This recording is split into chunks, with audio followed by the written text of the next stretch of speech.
Hi, my name is AJ Gerard from StrobeAdvice. Welcome to Transmission Talk Series 1 Episode 2. Brought to you from day 1 of Canberra's 7-day lockdown. Today, I will discuss and talk about just exactly what a fixed belt drive transmission is. If you have watched the video and read the review I conducted of the Patlite KJB220RY industrial rotating light tower, you will notice that I have said that beacon has multiple fixed belt drive transmissions. Now, I did say in short that what a fixed belt drive transmission was, but today I will go over it in a bit more detail.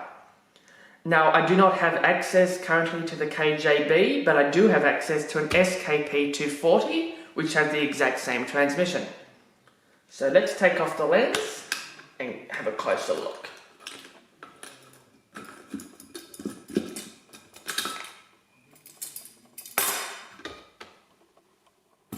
Okay, so unlike other transmissions, this one is a fixed belt drive. So unlike a conventional belt drive, which has a rotating rubber belt, this one has a fixed rubber belt. So I'll zoom the camera in just so you can have a closer look at it.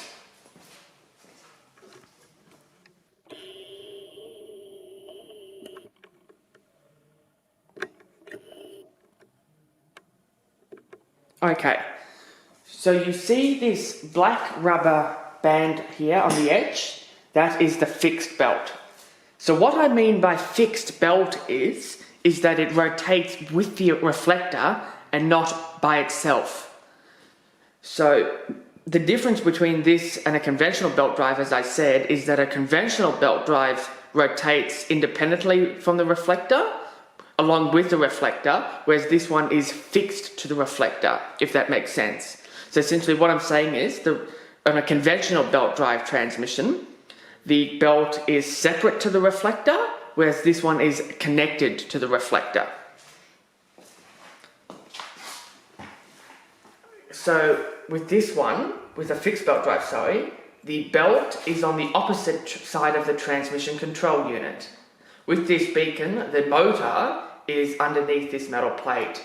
So you can't actually see the motor here, but this transmission control unit connects straight down to it.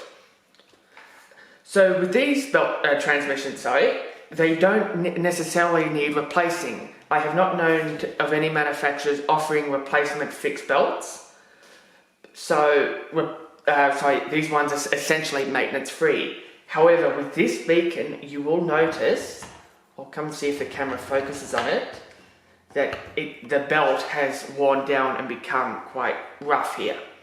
So I'll just make sure the camera can see it. Yeah, it's a bit hard to see on the camera, but it has worn down just from general use and age. So when this light's powered, it does make sort of a clicking sound when the transmission control unit comes in contact with the rough surface. So it's nothing to worry about, but it will continue to wear down if the light is kept in use.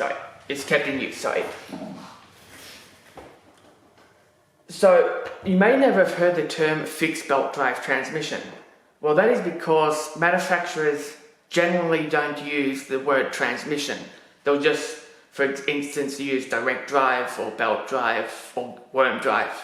But with a fixed belt drive transmission, it's generally regarded as a direct drive transmission, which, yes, it is, but it's slightly different to a direct drive transmission.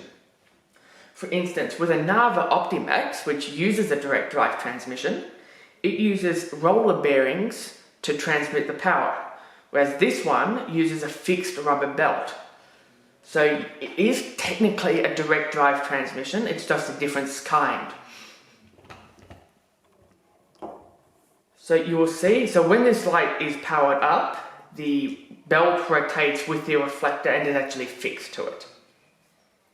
So this type of transmission is widely seen on industrial beacons like this Patlite, for example, and a lot of low-cost beacons come with a fixed belt drive transmission.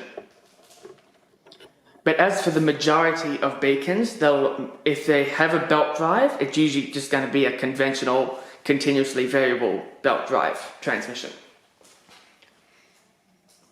So the benefits of using a fixed belt drive transmission are of maintenance. As I said, these transmissions generally do not require maintenance. As I said, this one has worn down, but this light, I don't know the exact date, but I would say this light is in excess of 30 years old.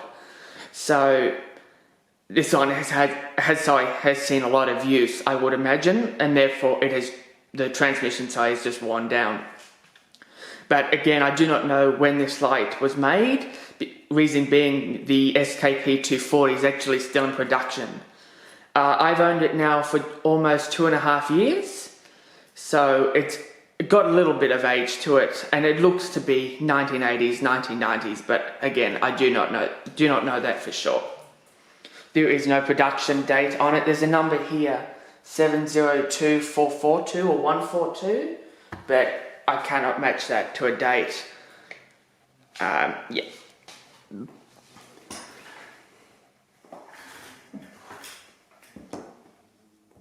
So I'll just bring that round. So you can see the transmission control units there, like any other transmission control unit, except with this one, there's no grooves or slits where you'd feed a belt through. Instead, it's just got a sort of it feels like a perforated pattern on it, which helps grip a transmission of this type.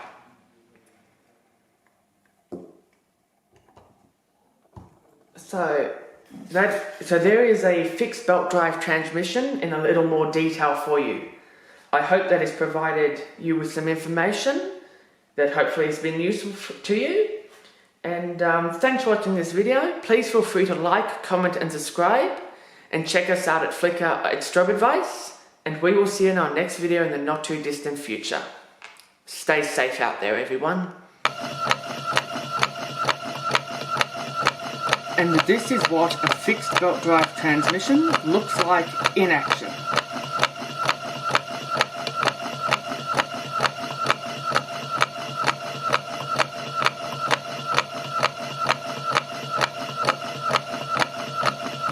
The sound that you can hear is the motor assembly rattling when the transmission control unit comes into contact with the rough section of the belt.